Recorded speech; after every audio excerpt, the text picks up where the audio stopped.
Hi, and welcome. You're listening to the X22 Report. My name is Dave, and this is episode 742, and today's date is August 16th, 2015, and the title of this episode is The Current Economic Collapse News Brief. Let's get right into the economic collapse news. Now, we understand throughout Europe, the United States, and many other countries that are attached to the private Western central bank system, the economy is completely deteriorating very, very quickly. I mean, when we look at the global consumer confidence models, we're seeing that most countries, the consumer confidence had deteriorated since July because a lot of people in these countries are starting to realize the system is completely falling apart. They're looking at Greece, they're looking at Cyprus, they see France, which has just turned up that things are not going as well as President Hollande thinks they're going. We see Italy completely falling apart. Germany starting to suffer. UK having problems. And this is continually happening throughout the private Western central bank countries. Debt is way too high. People are losing work. And the system is just barely getting by. I mean, think about this for a second. And I know I mentioned this quite a bit. John Kerry came out with that statement that if this Iran nuclear deal doesn't go through, the dollar's going to collapse. Think about that for a second. And what that means. It means that if they cannot get into these countries to prop up the system and continually push debt, get the natural resources on the dollar, this system is coming down. That's what this means. And of course, they know this. They know this system is falling apart. This is why they're going into each one of these countries and they're trying to remove the elected government. They want them replaced with a puppet regime to place the dollar on the natural resources. And while all this is happening, they are spying on Americans, on foreign governments, because they need to know what everyone is doing. And of course, there's many other agendas with this when they're spying. Of course, as we know, they use it for blackmail. They spy on congressmen, judges. And of course, what they do is they use this information to get these people to vote a certain way or to rule a certain way. And we're finding out that AT&T has played a bigger than previously thought role in helping the NSA spy on pretty much everybody on the internet.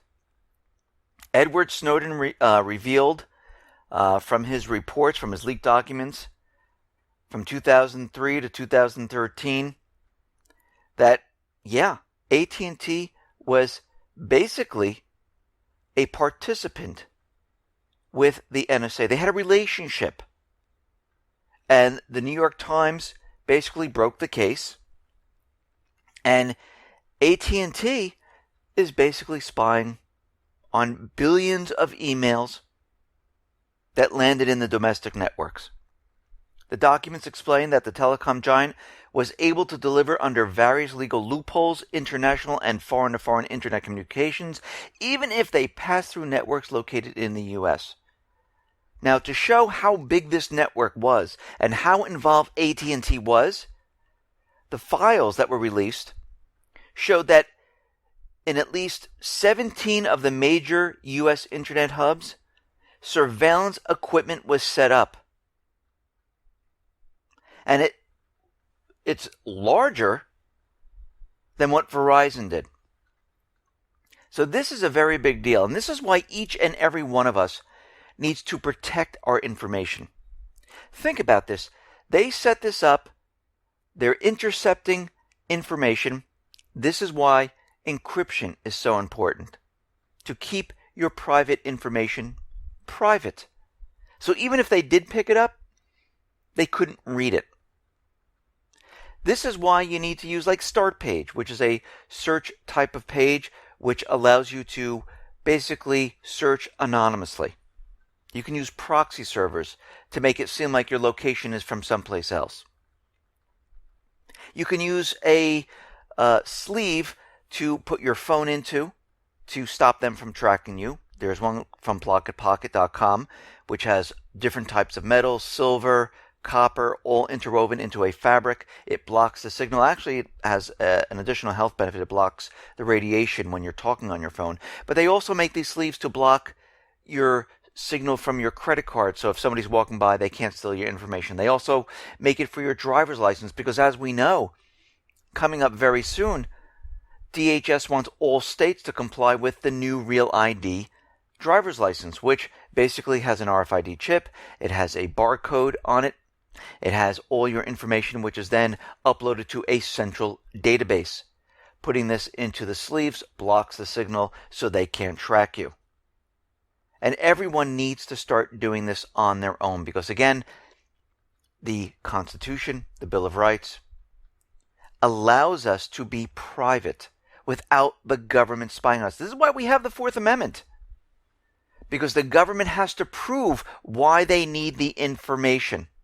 And of course, as we know, the USA Freedom Act allows all the companies to pass this information along to the government. And this is why they want to pass CISA, because it will not hold the companies liable. It's a perfect match. This is what they want. Now, out in Ukraine, we see things really starting to heat up. We see Ukraine right now is pushing propaganda out there that there are Russian troops in Ukraine, and the new number that has come out is about 50,000 troops that are intermixed into the troops of the southeastern people. Now, of course, we heard numbers like 100,000. We heard numbers like 9,000. They have 10,000 tanks, 500 tanks, all these different types of military assets. And so far, we have seen nothing at all. Of course, all the satellite imagery that they're producing doesn't show anything, or they just don't have the satellite imagery. So really, there's no proof that comes along with this whatsoever. But Kiev is out there, and we know they're getting ready for a major offensive because all of a sudden they came out and said, listen, all that equipment that we withdrew, we can bring it right back up to the contact line, which they've done in many cases. Because they're saying if they're under threat, we're going to bring our military assets right back to the contact line, right to the front line.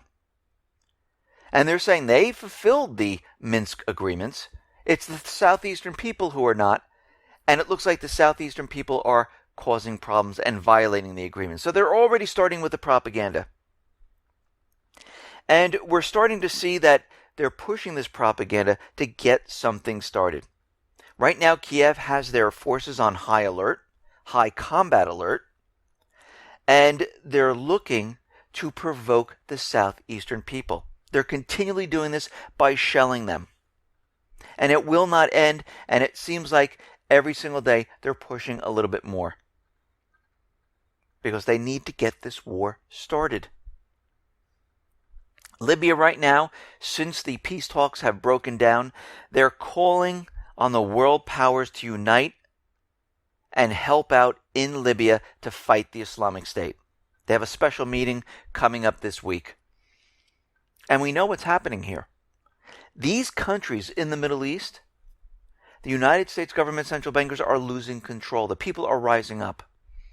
Yes, they're using the Islamic State to confuse everyone, but the Islamic State is a small little group that they put in there to create chaos, to make you think that, yeah, look, the Islamic State's in there. But really what's happening, it's the people of these countries. They don't want the puppet governments in the countries. Just like in Yemen, the Houthis kicked out the puppet government. The same thing happened in Libya. It's happening in Lebanon. It's happening in Iraq.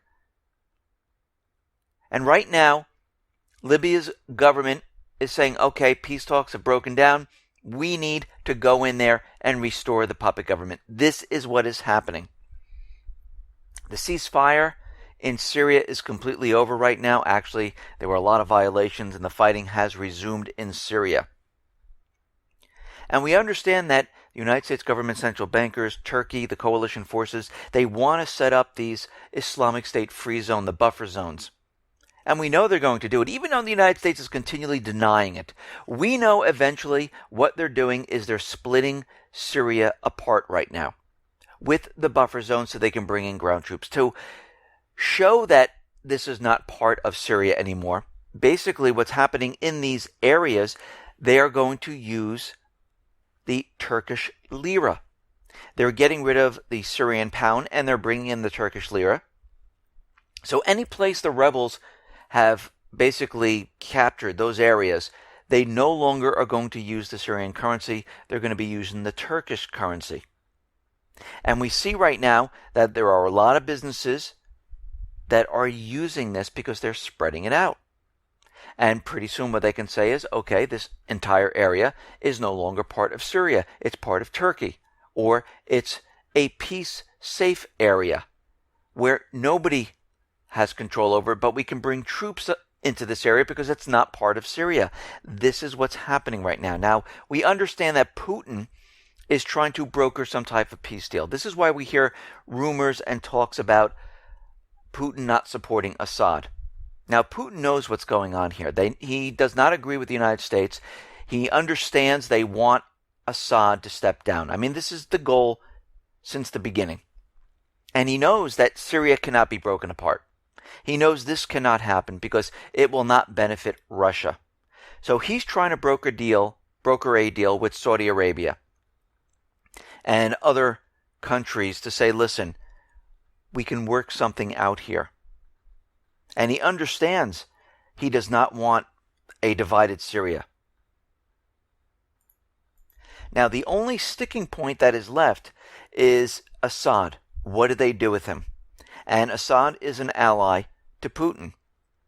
And Putin is resisting this outcome for many reasons. First, he doesn't want to betray Assad right now because he is an ally.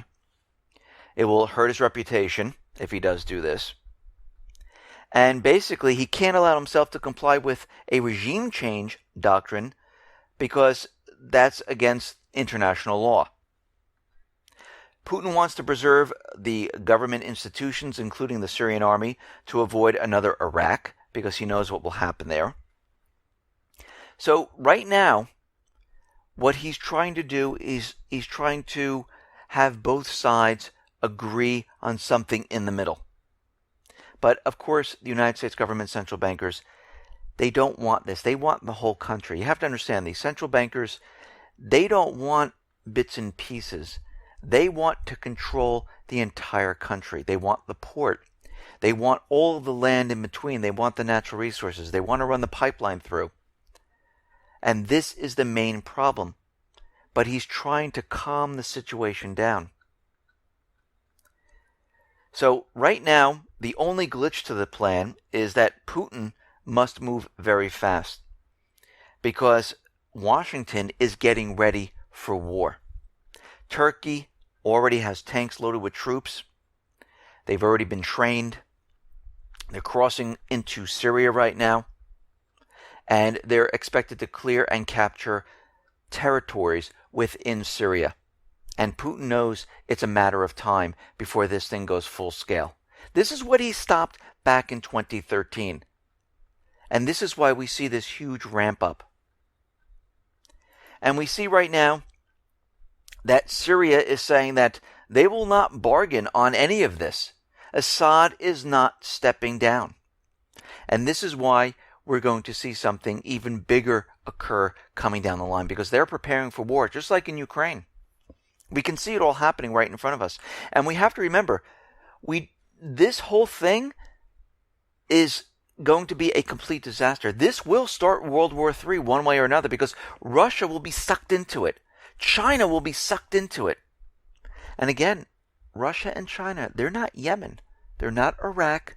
These are advanced nations with weapons equal or better than the United States. Actually, the last training of the F-35, when they pitted against the F-16 and it lost, remember, the F-16 is almost like the Russian-made MiG-29 and the Su-27 flanker.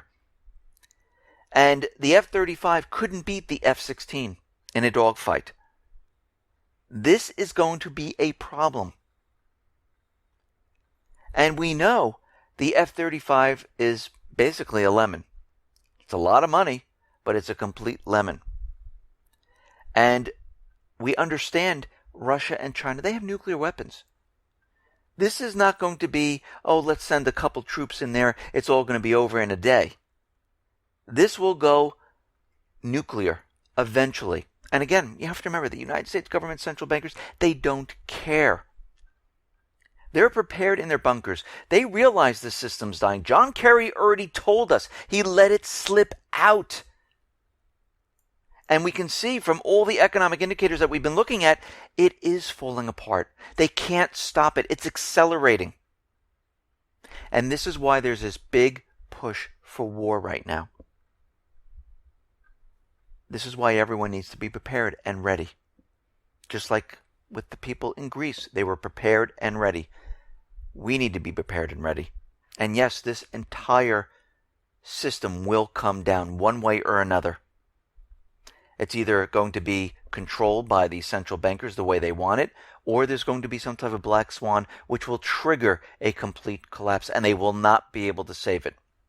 Listen, everyone, thanks a lot for listening. Be well, be safe, and especially be prepared. Thank you.